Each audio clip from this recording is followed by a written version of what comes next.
આપણી સાથે અત્યારે પરસોત્તમ પીપળિયા છે, તેમની સાથે જ ચર્ચા કરીએ, કારણ કે બાગેશ્વર બાબા અત્યારે રાજકોટમાં છે. પરસોત્તમભાઈ, તમારી અટકાયત કરવામાં આવી હતી, કેમ અટકાયત કરવામાં આવી હતી અને કારણ શું હતું? બાબા બાગેશ્વર જેને 2 દિવસ કથાનો, પેલા તો 3 દિવસ કથાનો જ કાર્યક્રમ હતો અને હનુમંત કથા કરવામાં આવશે એવું જાહેર કરવામાં આવેલ આયોજક સમિતિ તરફથી. ત્યારે અમોને દેશત હતી કે આ કથા એક માત્ર બાનું છે, પણ એની પાછળ દિવ્ય દરબાર લગાડવામાં આવશે, જે દિવ્ય દરબાર કહે છે, જેને હું પ્રેત દરબાર કહું છું. આ પહેલેથી મારી બાબત શંકા હતી. બાબા બાગેશ્વરે હનુમાન ચરિત્ર ઉપર 2 દિવસ દરમિયાન અડધી કલાક પણ બોલ્યા નથી, કારણ કે એનામાં હનુમાન ચરિત્ર ઉપર બોલવાની કોઈ ક્ષમતા પણ નથી અને હનુમાન ચરિત્ર શું છે એ બાબા બાગેશ્વર જાણતા પણ નથી. મને આવો ચોક્કસ મારો અભિપ્રાય છે. બાબા બાગેશ્વરે જે અમારી અનુમાન હતું તે પ્રમાણે છેલ્લે દિવસે દરબાર યોજ્યો અને દરબાર યોજીને ડાકીની, સાકીની, પિચાસીને ધૂણાવવામાં આવ્યા. એના કરતા ગંભીર બાબત ગોપીબેન તે છે કે એક નાના બાળકને ધોણાવવામાં આવ્યો. આહવાન તો બાબાએ જ કર્યું હતું, આવો ડાકીની, સાકીની, પિચાસીનીઓ, આવો પ્રેતાત્માઓ, એવું ખુલ્લા મંચ ઉપરથી બાબાએ આમંત્રણ આપ્યું હતું. એટલે ત્યાં મોટા ભાગના નોન ગુજરાતી, આ બધા જે પોતે પ્લાન્ટેડ કરેલા વ્યક્તિઓ હોય, જે ફેબ્રિકેટેડ વ્યક્તિઓ હોય, એ બધા આવ્યા અને આવીને સૌપ્રથમ જ્યાં પત્રકારો છે એ વિડીયોગ્રાફી કરી રહ્યા હતા એવા પત્રકારો ઉપર હુમલો કરવા લાગ્યા. આ બધું વિડીયોમાં દર્શિત છે, હું નથી કહેતો, બિલકુલ આ વિડીયોમાં દર્શિત છે. એટલે આ બધા ઢોંગ ધતિંગ કરવાના છે એવું અનુમાન હતું અને આ 3 દિવસથી ગાય વગાડીને કહેતા હતા. મેં પેલા પોલીસમાં અરજી કરેલી કે તમે અંધશ્રદ્ધા ફેલાવનારને જેડ કેટેગરીની સુવિધાઓ આપો છો, તમે એને પોલીસના ધાડાઓ સુરક્ષા માટે આપો છો, ત્યારે મને માત્ર દરબારમાં હાજરીને એનો પર્દાફાશ કરવા માટે એક આલોચક તરીકે મને માત્ર પોલીસ રક્ષણ આપો, માત્ર પોલીસ રક્ષણ. હું એમ નથી કેતો કોઈ મને ધાડાઓ આપો, મારે દરબારમાં જવું છે, મારી અરજી નકારી. તેમ છતાં મેં જાહેર કર્યું કે હું આવતીકાલે સાંજે 8 વાગે દરબારમાં જઈશ અને હું ઘરેથી 7:30 વાગે નીકળીને જવાનો છું, એવું જાહેર કરેલું પણ ખરું. ત્યારે પોલીસ મારા ઘરની બહાર પહેલેથી ગોઠવાયેલી હશે, એટલે જેવો હું જવા નીકળો તેવો એને મને રોકી અને લઈ ગયા અને એ ડિવિઝન પોલીસ સ્ટેશન જ્યાં સુધી કાર્યક્રમ પૂરો ન થયો ત્યાં સુધી રાખ્યો.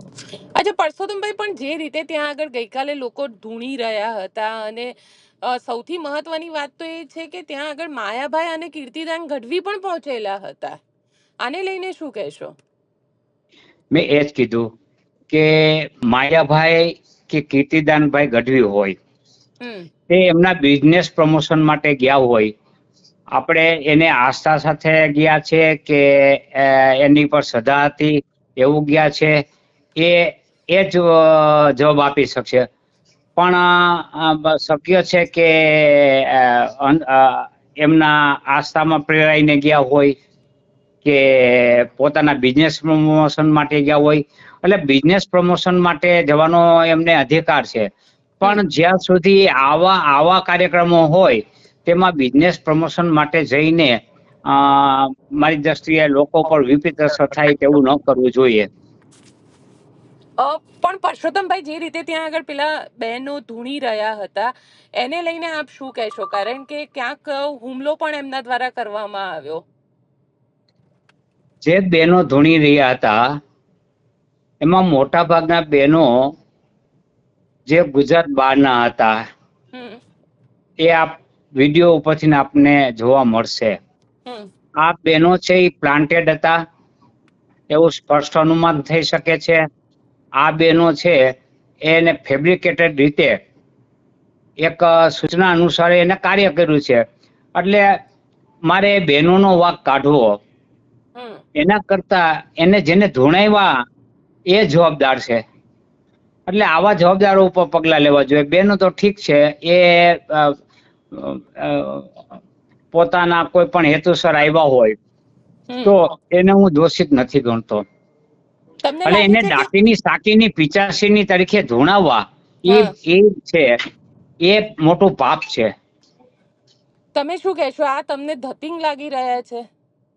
1,00,000% ધતિંગ છે. ઢોંગ, ધતિંગ, જાદુગીરી, આ સિવાય બીજું શું? આટલું જોતા જો આપણે એને અન્ય રીતે જસ્ટિફાય કરીએ તો મારી દ્રષ્ટિએ ગેરવ્યાજબી છે. કારણ કે લોકો એને શ્રદ્ધાની રીતે જોવે છે. હા, ગોપીબેન, સૌરાષ્ટ્રમાં 1.5 કરોડ જેટલી વસ્તી છે. એમાંથી 10-15 હજાર માણસોની હાજરી હોય તો 0.25% પણ ન થયું. તો આટલા લોકો તો મળી જાય ને અંધશ્રદ્ધાળુઓ. એટલે અને બીજું બહારથી ઘણા આવ્યા હતા, એ પણ આપ નોંધ કરો.